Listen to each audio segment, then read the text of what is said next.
Olá, amigos, tudo bem? Vamos falar um pouco sobre um tempo de muita produção de conhecimento na história, ou iluminismo.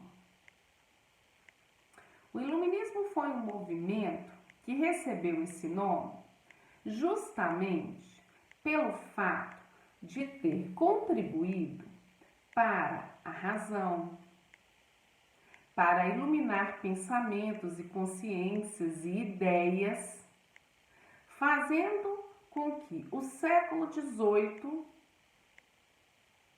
fosse visto como o século das luzes. Os iluministas trabalharam na Europa, com grande destaque para a França. Entre o final do século XVII e o início do século XVIII, diversos pensadores desenvolveram seus trabalhos a partir da realidade em que viviam naquele momento. E o século XVIII é um século muito forte, porque é o século das revoluções. Então, aquele chamamento para a razão, para a reflexão, para o raciocínio lógico, estava associado a toda uma realidade em que se vivia na época. O iluminismo vai trabalhar com construção de ideias voltadas para a economia. Então se desenvolvem aí nesse período o pensamento do liberalismo econômico, que significa o quê? A liberdade econômica, a liberdade nos negócios, né? Fazer negócios sem a interferência do Estado. Então é um dos leques do iluminismo. O iluminismo traz um pensamento político muito significativo. A França, que era um país marcado pelo absolutismo, que tinha uma sustentação religiosa, vai ser berço de teóricos que vão questionar aquele formato de governo e apresentar ideias para novos governos. Então, era uma crítica ao antigo regime e também é um direcionamento para novas possibilidades.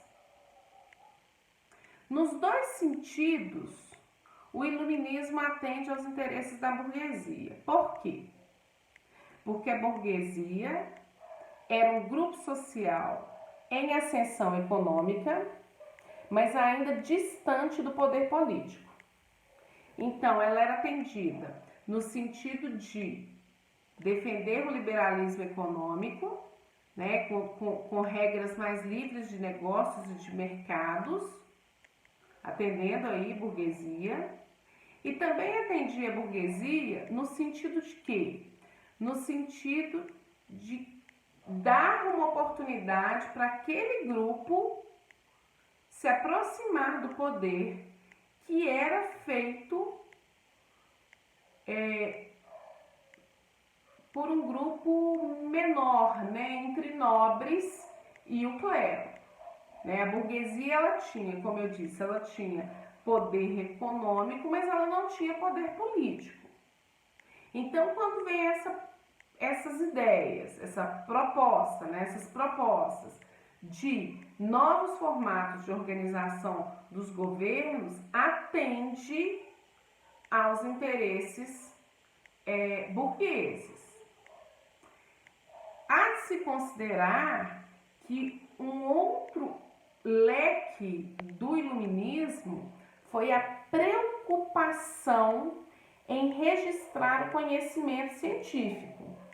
Então, a gente vai ter o grupo que a gente chama de enciclopedistas, que vão resgatar conhecimentos antigos, né, e organizá-los para serem base de pesquisa e de estudo de outras pessoas.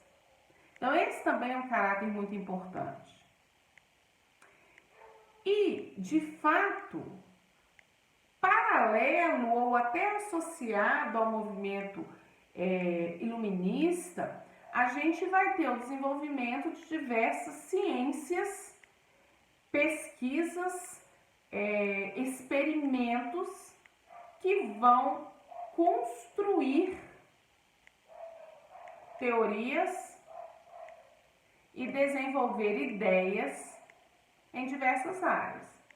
Por exemplo, é nesse contexto que se desenvolve a base da física moderna.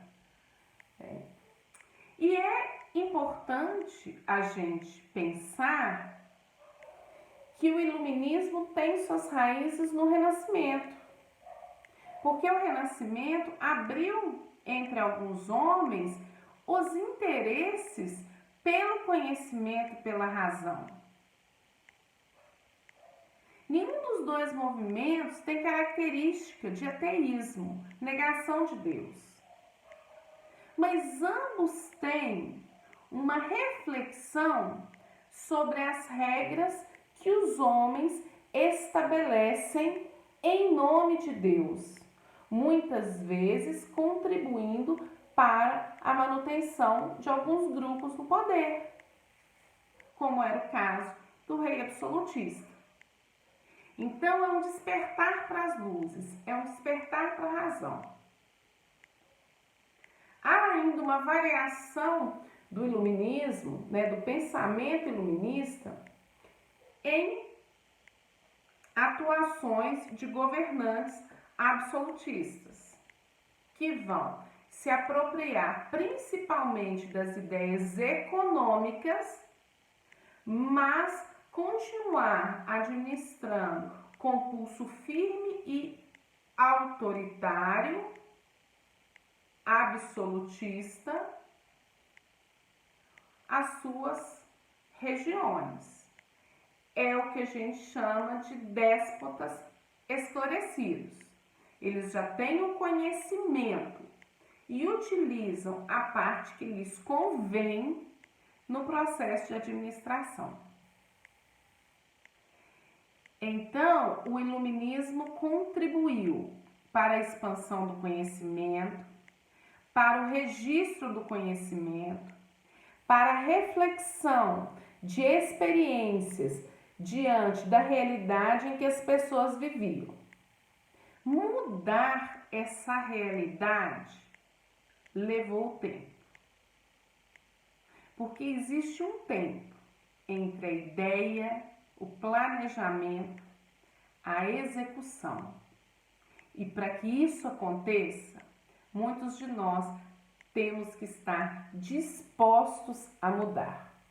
E a gente sabe que isso não é simples, não é mesmo?